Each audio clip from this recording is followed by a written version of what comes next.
हरिओम, ओम आनंद ma'am, Om Shanti ma'am, ओम ज्ञान ma'am, आप सभी दर्शकों का हमारे चैनल पर स्वागत है। आज हम लोग बीएड फर्स्ट सेमेस्टर के अंतर्गत बाइगोत्स्की के संज्ञानात्मक सिद्धांत का या सामाजिक सांस्कृतिक संज्ञानात्मक सिद्धांत का हम लोग शैक्षिक निहितार्थ पढ़ेंगे। यानी शिक्षा के क्षेत्र में उसका क्या योगदान है, शिक्षा के क्षेत्र में इस सिद्धांत की क्यों आवश्यकता है, शिक्षा के क्षेत्र में यह सिद्धांत क्या देता है, क्या बताता है, क्या निर्देशित करता है, एक अच्छे अध्यापक को एक अच्छे विद्यार्थी के लिए किस प्रकार से यह सिद्धांत उपयोगी है, इसी को हम लोग इस वीडियो के अंतर्गत पढ़ेंगे। बाइगोत्स्की ने बताया था अपने सिद्धांत के अंतर्गत कि व्यक्ति का जो भी ज्ञान का विकास होता है, संज्ञानात्मक जो विकास होता है, उसके सामाजिक और सांस्कृतिक पहलुओं पर निर्भर करता है। उसका जैसा सामाजिक और उसके घर का जैसा सांस्कृतिक या उस समाज की जो भी सांस्कृतिक स्थिति होगी, उन दोनों बातों पर क्या करता है, उसका संज्ञानात्मक विकास क्या करता है, निर्भर करता है।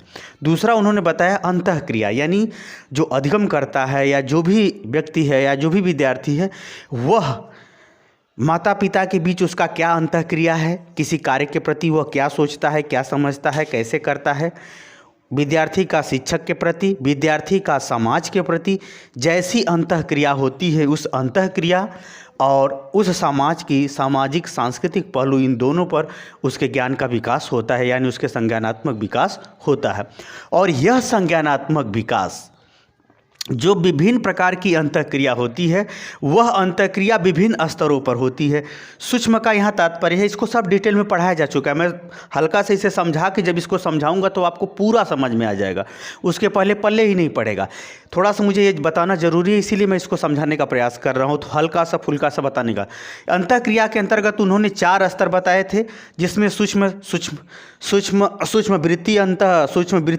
वृत्ति विकास के अंतर्गत इन्होंने ये बताया कि जो उसके जेनेटिक गुण होते हैं या मानसिक क्षमता में जो सूक्ष्मता होती है, जो जिसके आधार पर वह तर्क करता है, सोचता है, किसी चीज़ को याद रखता है, यानी स्मृति जो क्षमता होती है, वह सभी सूक्ष्म वृत्तियाँ या सूक्ष्म व्यवहार जितना अधिक होता है, उतना ही अंतःक्रिया अधिक होगा, उतना ही संज्ञानात्मक विकास सामाजिक सांस्कृतिक माध्यम से अधिक होगा। उसी तरह से दूसरा उन्होंने व्यक्तिगत, यानी व्यक्तिगत रूप से वह जो है कितना किसी कार्य को करने के लिए एग्रेसिव है, तैयार है, सक्रिय है, इसके आधार पर वह क्या होता है, व्यक्तिगत रूप से वह कितना इंटरेक्ट करता है, दूसरे व्यवहारों में, संबंधों में, क्रियाओं में कितना वह सक्रिय रहता है, उसके आधार पर भी। तीसरा है जाति, यहाँ इन्होंने बताया शारीरिक संरचना यानी नस्लीय संरचना के आधार पर भी इन्होंने जो है अंतःक्रिया के स्वरूप को निर्धारित किया है, जिसके आधार पर ज्ञान का विकास होता है। उन्होंने चौथा बताया था अंतःक्रिया के संदर्भ में सामाजिक और ऐतिहासिक परिप्रेक्ष्य, उस समाज का ऐतिहासिक परिस्थिति कैसी रही है, सामाजिक विकास की स्थिति कैसी रही, उसके संदर्भ में जो अंतःक्रिया करता है उसके आधार पर और सामाजिक सांस्कृतिक स्थिति के आधार पर उसका संज्ञानात्मक विकास होता है। ये सब सिद्धांत का सूक्ष्म स्वरूप, इसकी स्पष्ट व्याख्या, व्यापक व्याख्या पिछले के वीडियो में भाग 1 भाग 2 करके बाइगोत्स्की के सिद्धांत के अंतर्गत बताया गया है, समझाया गया है। अब हम लोग देखते हैं शैक्षिक निहितार्थ। शैक्षिक निहितार्थ का मतलब इसका शिक्षा में क्या उपयोगिता है, या शिक्षक इसको कैसे शिक्षा के क्षेत्र में अधिगमकर्ता के लिए उपयोग करता है। पहला इसमें बताया गया है शैक्षिक परिस्थिति। इसमें जो सामाजिक सांस्कृतिक पहलू यह सिद्ध करता है कि अध्यापक को विद्यार्थी या अधिगमकर्ता के संदर्भ में उसको शिक्षा की परिस्थिति, यानी उसके घर के सदस्यों को निर्देशित करे, समाज में अगर बुराई है तो समाज को भी निर्देशित करके बालकों के या बालिकाओं के शिक्षा के संदर्भ में शैक्षिक माहौल, शिक्षा के संदर्भ में अनुकूल सोच, अनुकूल व्यवहार, अनुकूल परिस्थिति देने संबंधी यह सिद्धांत निर्देशित करता है, बताता है। हालांकि इस सिद्धांत का मेन थीम तो यह है, पहला आधार ही यह है सामाजिक और सांस्कृतिक परिवेश, यानी सामाजिक सांस्कृतिक परिवेश शैक्षिक के अनुकूल हो, उसके लिए एक शिक्षक को यह सिद्धांत यह बताता है कि अध्यापक उसके घर की परिस्थिति और संबंधों को, उस बालक के साथ समाज को कैसा व्यवहार करना चाहिए, इन सब परिस्थितियों के अनुकूल व्यवहार के निर्माण हेतु निर्देशित करता है। दूसरा इसका है व्यक्तित्व का निर्धारण। जैसे व्यक्तित्व का निर्धारण का तात्पर्य यह है कि यह बाइगोत्स्की का सिद्धांत बालक के व्यक्तित्व के निर्धारण को भी जो है महत्व देता है। क्यों, ऐसे देखते हैं। इसमें जो ये वाला बताया था इन्होंने अंतःक्रिया, जैसे बालक तो समाज को नहीं बदल सकता, परंतु बालक समाज के अंदर अंतःक्रिया जितना ही अधिक करेगा, अंतःक्रिया क्या करेगा, जितना ही अधिक करेगा व्यक्तिगत रूप से, वह समाज में सामाजिक और सांस्कृतिक परिवेश में उसके विकास का अवसर उपलब्ध होता चला जाता है। जैसे आप समाज में योग्यता से कुछ मांगेंगे तो आज नहीं तो कल निश्चित मिल जाएगा। अगर समाज में बिना योग्यता के गलत व्यवहार या गलत संस्कार से कुछ मांगेंगे तो जो कुछ भी आए आपके पास वह चला जाएगा, क्योंकि हर व्यक्ति के पास या हर समाज में सभी लोग थोड़ा बहुत सही गलत को सभी लोग समझते हैं। अर्थात यह व्यक्तिगत रूप से अंतःक्रिया को बढ़ावा दे करके सामाजिक और सांस्कृतिक परिवेश में विकास को भी महत्व देता है या विकास करने की परिस्थिति को भी यह बताता है। तीसरा है सांस्कृतिक परिमार्जन। सांस्कृतिक परिमार्जन का यह तात्पर्य है कि जो हमारा अंतःक्रिया के अंतर्गत सामाजिक और ऐतिहासिक परिप्रेक्ष्य है वो भी, और सामाजिक सांस्कृतिक जो दृष्टिकोण है वह भी, ये दोनों जो है किसी समाज के विषय में, उसके सांस्कृतिक सामाजिक पहलू के विषय में बताते हैं। तो जैसे सामाजिक सांस्कृतिक पहलू के अंतर्गत हमें क्या सही है, क्या गलत है, क्या आवश्यक है, क्या अनावश्यक है, किस परिस्थिति में सामाजिक रूप से क्या व्यवहार करना चाहिए, या व्यक्ति अपने व्यवहार के अंतर्गत समाज में किस प्रकार से समायोजित हो, इन सभी बातों के संदर्भ में इनका सिद्धांत सुधारात्मक प्रक्रिया पर बल देता है। ऐसा नहीं है कि अगर व्यक्ति समाज से बना है, समाज के अंदर व्यक्ति उत्पन्न होता है, तो इसका अर्थ यह निकला कि यदि हम व्यक्ति को भी बदल देंगे तो कल के दिन वो संस्कृति भी बदल जाएगी। यानी व्यक्ति के सोच को बदल देंगे तो कल के दिन समाज भी बदलेगा, संस्कृति भी क्या होगी, बदलेगी। क्योंकि समाज अपने आप में ही विचारों को उत्पन्न करता है, समाप्त करता है, आवश्यकताओं को जन्म देता है, उससे पूरा करता है, पुरानी आवश्यकताओं को समाप्त करता है, नई आवश्यकताओं को स्वीकार करता है। तो इसमें जब अगर हम इनके सिद्धांत के अंतर्गत सूक्ष्म और व्यक्तिक गुणों के विकास पर अगर हम बल देंगे तो सांस्कृतिक और सामाजिक जो भी बुराइयां हैं उसे हम दूर करके एक स्वस्थ समाज या विकासात्मक समाज को जन्म दे सकते हैं या निर्माण कर सकते हैं। यह भी इस सिद्धांत इस पर बल देता है। अंतःक्रिया से रुचि, इन्होंने अंतःक्रिया के अंतर्गत जो 4 अवस्थाएं बताई थी उसमें व्यक्ति जो है व्यक्तिगत रूप से जितना अंतःक्रिया करता है, यानी जैसे अंतःक्रिया का मतलब जैसे आपको खेलने में मन लगता है तो अध्यापक क्या करे कि उस बालक को या उस बालिका को खेलने में ही रुचि बढ़ा दे। जब रुचि बढ़ा देगा तो उसकी कला कुशलता आएगी, उसके व्यक्तित्व का विकास हो जाएगा। यानी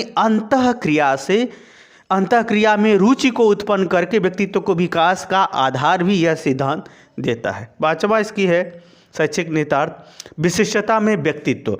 विशिष्टता में व्यक्तित्व का यह तात्पर्य है कि जो सूक्ष्म, इसमें हमने बताया था कि जो ये सूक्ष्म वृत्तीय जो विकास होता है उसमें वो उसका जेनेटिक गुण या विशेष मानसिक क्षमता जो प्रकृति के द्वारा प्रदत्त होती है या संरचनात्मक रूप से उसे जन्मजात रूप से प्राप्त होती है।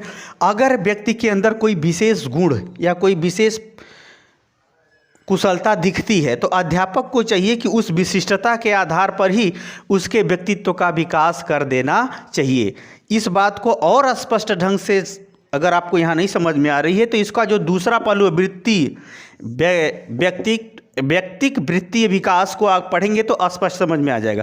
फिर भी मैं समझाने का प्रयास करता हूँ, क्योंकि हर व्यक्ति अपने आप में विशेष होता है।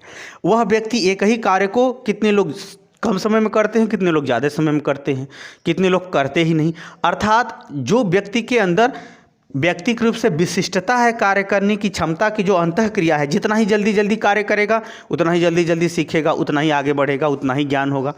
तो जो व्यक्तिगत रूप से जो अंतःक्रिया की जो क्षमता होती है उस क्षमता के आधार पर हम उसके व्यक्तित्व में विशिष्टता ला सकते हैं। जैसे खेल तो जो खेलने वाले हैं बहुत खेल खेलते हैं, लेकिन उस खेल में कौन वो अच्छा सा खेलता है उसके आधार पर उसके हम व्यक्तित्व का निर्माण व्यक्तिक वृत्ति विकास को ध्यान में रखते हुए कर सकते हैं। यह सिद्धांत समझाता है। अगला है सूक्ष्म गुणों का विकास। सूक्ष्म गुणों का विकास का तात्पर्य है जो जेनेटिक रूप से प्राप्त है या जो उसे प्राकृतिक रूप से प्राप्त है, मानसिक क्षमता, योग्यता या विशिष्टता, उसको ध्यान में रखते हुए उसके विशेष गुणों को, सूक्ष्म गुणों को ध्यान में रखते हुए, जैसे कला, आकृति, तर्क क्षमता, याद रखना, संबंध जोड़ना, चीज़ों को खोजना, साहसी होना और अत्यधिक शारीरिक क्षमता का होना, ये सब जो है जो सूक्ष्म गुणों के आधार पर उसके समय के साथ विकास होते हैं। अध्यापक को चाहिए कि उस सूक्ष्म गुणों के विकास के आधार पर ही उसको पहचान करके वैसे क्षेत्र में उसे आगे बढ़ने का निर्देशन भी दे या व्यक्तित्व के निर्धारण हेतु मार्गदर्शन भी करे। अगला है अंतःक्रिया से ज्ञान। यह सिद्धांत का शैक्षिक निहितार्थ यह भी है कि विद्यार्थी जितना ही सक्रिय रहेगा, जितना ही क्रियाशील रहेगा, उतना ही उसके ज्ञान में वृद्धि होगी। हालांकि यह सिद्धांत ज्ञान के वृद्धि में दोनों पर बल दिया है, अंतःक्रिया और सामाजिक सांस्कृतिक पहलू दोनों पर बल दिया है, फिर भी अंतःक्रिया अत्यधिक महत्वपूर्ण है। इसमें जितना ही वह किसी व्यक्ति से व्यवहार में, किसी कार्य के व्यवहार में, किसी पढ़ाई के व्यवहार में, किसी संबंध के व्यवहार में या किसी प्रकृति के अंतर्गत पर्यावरणीय व्यवहार में जो कुछ भी है, जितना ही उसकी अंतःक्रिया यानी दो गतिविधियों के बीच में अपना क्रियात्मक रिएक्शन, प्रभाव, ज्ञान, प्रयोग, रुचि जितना अधिक लेगा, उतना ही उसके अंदर ज्ञान की क्षमता बढ़ेगी, यानी ज्ञान का विकास होगा। यह वाइगोत्स्की के सिद्धांत का प्रमुख रूप से शैक्षिक निहितार्थ रहा, जिसे मैंने बताने का प्रयास किया है। मुझे उम्मीद है कि जब आप इन दोनों इसको भाग 1 भाग 2 करके जो वीडियो बना है, उन दोनों को पढ़ने के बाद जब इसको आप पढ़ेंगे तो आपको याद करने की ज़रूरत नहीं होगा, आप अपने आप कलम उठा के लिख सकते हैं। याद रखिए, ज्ञान होना अलग बात है, ज्ञान को समझना अलग बात है, और ज्ञान को प्रयोग करना अलग बात है। कोई ज्ञान हो गया, आपको याद हो गया तो उसे समझिए।